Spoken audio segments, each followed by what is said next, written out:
Have you been wondering how to teach your children self-control? That ties right into the model that we started with in our parenting courses. Check this out.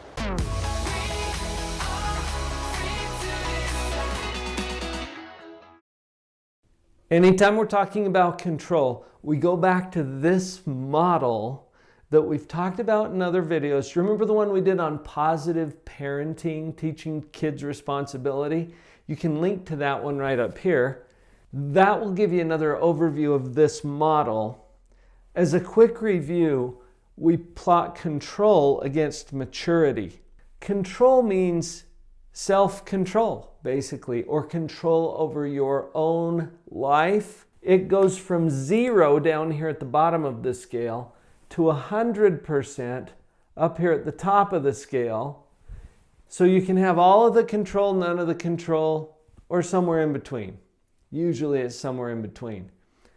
This other axis of our graph talks about maturity.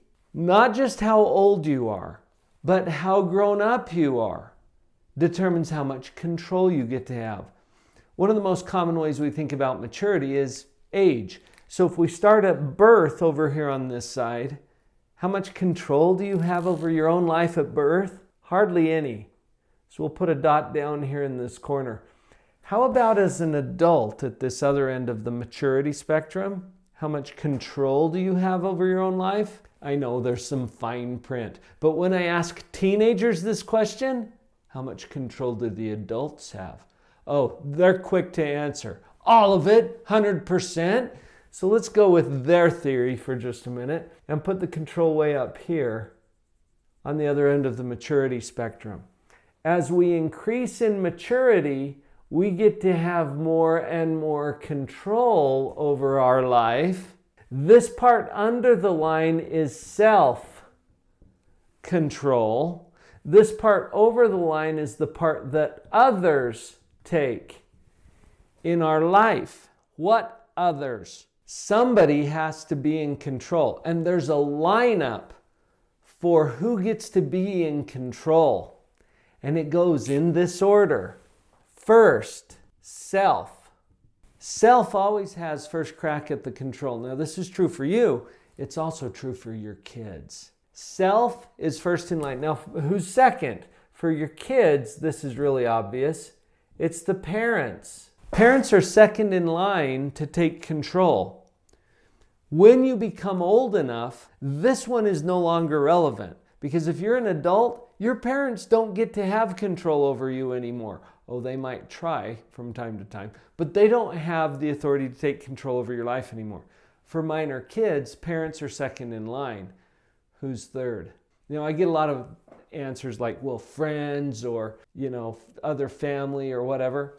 Really, third is an entity that I'm going to collectively refer to as the state. The state, meaning the police, the Division of Child and Family Services, youth corrections, or adult corrections, as the case may be. There are state agencies that have both the power and the authority to take control over someone's life. And if someone's not in control of themselves, and in the case of a child, if the parents are not able to take appropriate control, then the state will step in. My preference, my strong preference, is to drive this as far to the top of this list as we can. So that's why it's so relevant to learn about how to teach children self-control. What we want to do is encourage them to move this way on our diagram so that they have the maximum amount of self-control. Now that's the context. There's a lot of different tips for how to get there. I want to share one of my favorites with you here today on this video. And it has to do with choices. Notice that we always have choices.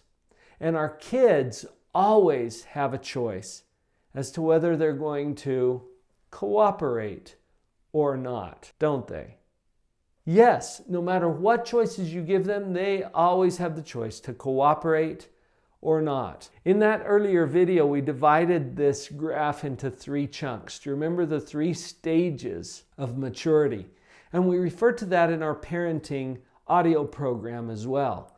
which you can connect to in the description of the video. What can we do in terms of choices to encourage our children to move this way on the maturity spectrum so that they can maximize their self-control? And the strategy that I like to use is give 2 choices.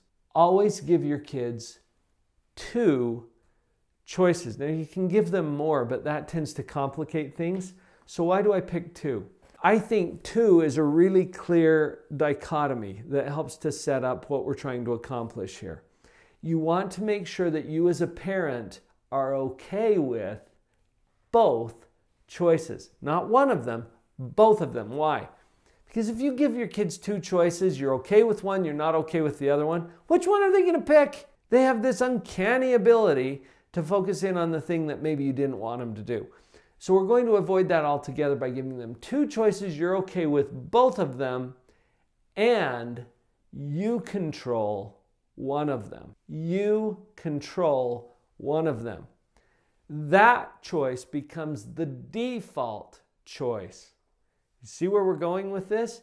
Because if they choose not to choose, which one did they choose?